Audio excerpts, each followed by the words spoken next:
है।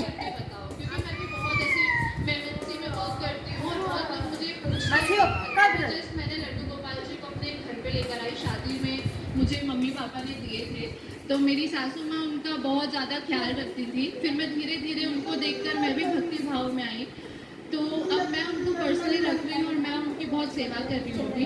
तो बस मुझे इसका आंसर चाहिए था कि अगर कभी मुझे किसी ने पूछा तो मैं उनको क्या बोलूँगी। आपने बहुत अच्छा सवाल किया कि ईश्वर को क्यों मानना चाहिए। देखिए, एक उस व्यक्ति से आप मिलें जो ईश्वर को नहीं मानता, फिर वो सत्संग से जुड़ा और ईश्वर को मानने लगा, तो ईश्वर के ना मानने में और फिर बाद में मानने में उससे पूछो कि क्या अंतर है, तो वो बताएगा कि जब नहीं मानते थे तब परेशान थे, अशांत थे, पर मानने के बाद, ईश्वर को महसूस करने के बाद मन को शांति मिली। तो ये देखिए, शांति के लिए आप लोग, अब जैसे कोई घूमने के लिए जम्मू जाता है, कश्मीर जाता है, कुल्लू मनाली जाता है इत्यादि, हम सवाल करें कि भाई आप क्यों जाते हैं, तो क्या उत्तर वो कहेंगे घूमने। भाई घूमने के लिए तो आपके शहर में भी पार्क वार्क हैं, बहुत सारी चीज़ें, वहीं क्यों?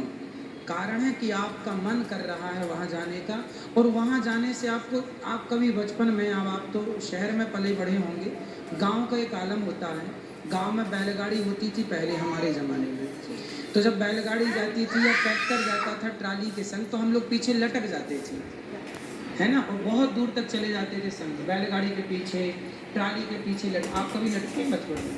नहीं, लेकिन मैं गांव, मतलब मैं मेरा होम टाउन है रीवा, गांव है, तो मैं आते जाते रहती हूँ। वहाँ गाड़ियों में छोटे छोटे बच्चे लटक जाते, लटके देखा होगा कभी, बहुत दूर तक। अब वो बच्चा लटक के वहाँ तक चला गया और फिर पैदल आ रहा, धूप में, पूछा क्यों, जब यहीं आना था तो वहाँ तक गए क्यों लटक के? बोले भाई वो आनंद आ गया, वो सुख मिल गया।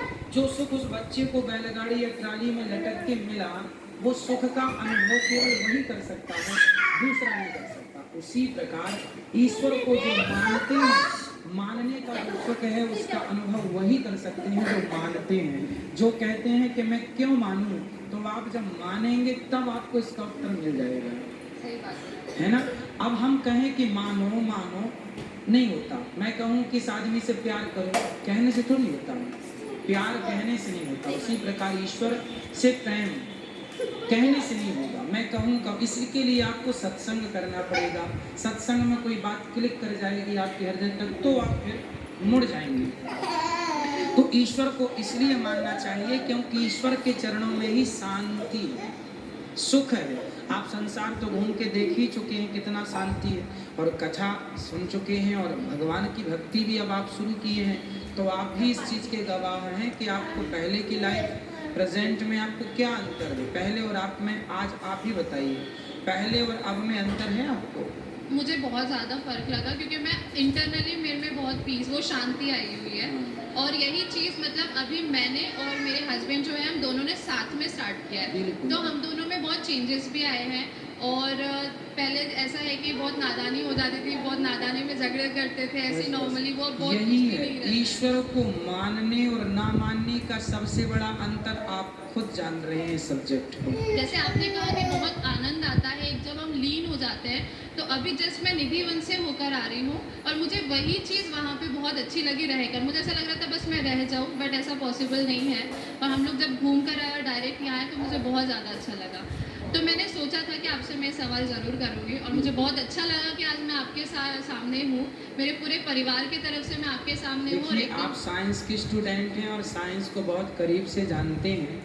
साइंस का अपना सब्जेक्ट है, अच्छा है। मैं भी माइक पे बोल रहा हूँ, ये भी एक साइंस की देन है। मेरे सामने लैपटॉप रखा है, ये भी एक साइंस है। परंतु ये चीज़ें मान लो कि साइंस आपको आगे ले जा सकती है, आपका विकास कर सकती है, पर आपका जो आंतरिक विकास होना चाहिए, जो आत्म कल्याण की बातें आती हैं, शांति की, तो वो ध्यान योग से ही आएगा, ईश्वर के चिंतन से ही आएगा। कई प्रश्नों का उत्तर साइंस के पास नहीं है। जैसे एक सवाल है जो सबको पता नहीं होगा, मैं आपको देता हूँ। जब आपसे कोई साइंस और